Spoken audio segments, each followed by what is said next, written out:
CNN athletes from North Korea will participate in the Winter Olympics in South Korea next month, International Olympic Committee President Thomas Bach said Saturday. North Korea will send 22 athletes who will compete in 3 sports, Bach said, following a meeting between delegations from the 2 Koreas and Olympic officials in Lausanne, Switzerland.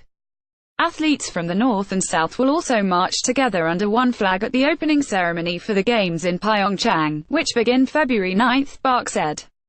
This team will enter the Olympic Stadium under the Korean unification flag. "I'm sure that this will be a very emotional moment not only for all Koreans but also for the entire world," Bach said.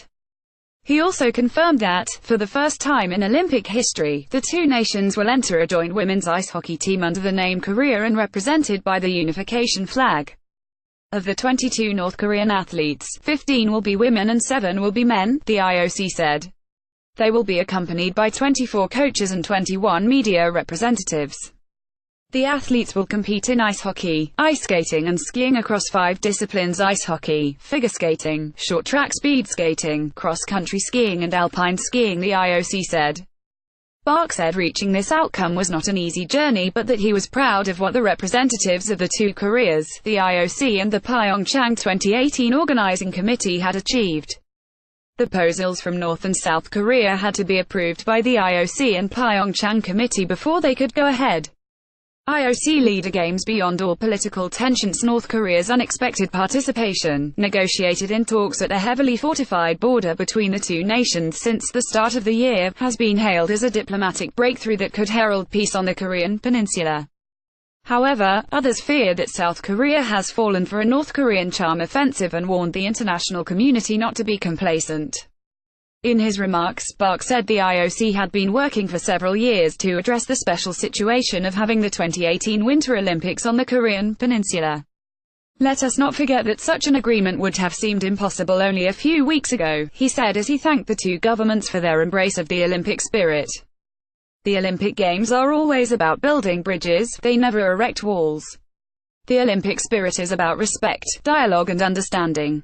The Olympic Winter Games Pyeongchang 2018 are hopefully opening the door to a brighter future on the Korean peninsula and inviting the world to join in a celebration of hope."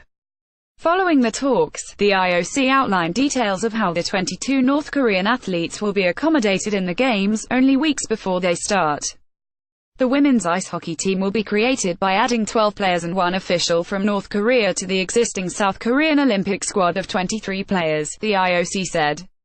In the interests of fairness, only 22 players will be entitled to play in each match, in line with the other teams, it said. They will be selected by the head coach from South Korea and must include 3 North Korean players for each game.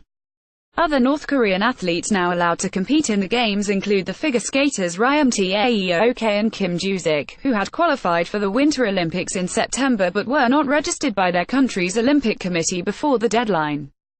2 additional places have been allocated in short track speed skating, the IOC said, with 1 going to Jong Kwang-bom and the other to Cho Eun-song, both men.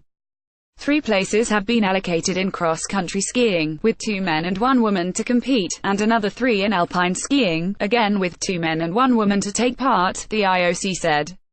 Joint training proposed. The IOC had previously approved the 2 countries jointly participating in Olympic opening and closing ceremonies, something that happened during the Sydney Summer Games in 2000, but the South Korean Unification Ministry announced an unprecedented range of joint activities between the countries for the Games following talks Wednesday at the demilitarized zone. North and South Korean skiers will train together at a resort in North Korea before the Olympics start, and performers from the 2 countries will also hold a joint cultural event at Mount Kumgang. In addition, an art troupe, a 30-strong North Korean taekwondo demonstration team and press corps will travel south, South Korean Unification Ministry spokesman Chan Hae-sung told reporters in Seoul. A delegation of 150 North Korean athletes and supporters will attend the Paralympics, Seoul's Unification Ministry said. An advance inspection team for the art troupe will travel from North Korea on Sunday, the ministry said Saturday. A day earlier, the ministry said North Korea had cancelled the advance trip, then scheduled for Saturday, without an explanation. Moscow visit. Russian Deputy Foreign Minister Igor Morgulov said he did not rule out the possibility that a North Korean delegation could visit Moscow ahead of the Games. In an interview with Russia's state-run TASS news agency published Saturday, Margolov said the main focus of any meetings would be on bilateral issues. He said the recent talks between the two Koreas indicated that tensions would be reduced during the Winter Olympics. In our opinion, the direct dialogue that started between Seoul and Pyongyang, as well as the agreements that were reached during it, give grounds to believe that during the Olympic Games, the situation on the peninsula will be relatively stable, Margolov said. CNN's Alex Klosok, Emma Burrows and Sophie Jeng contributed to this report.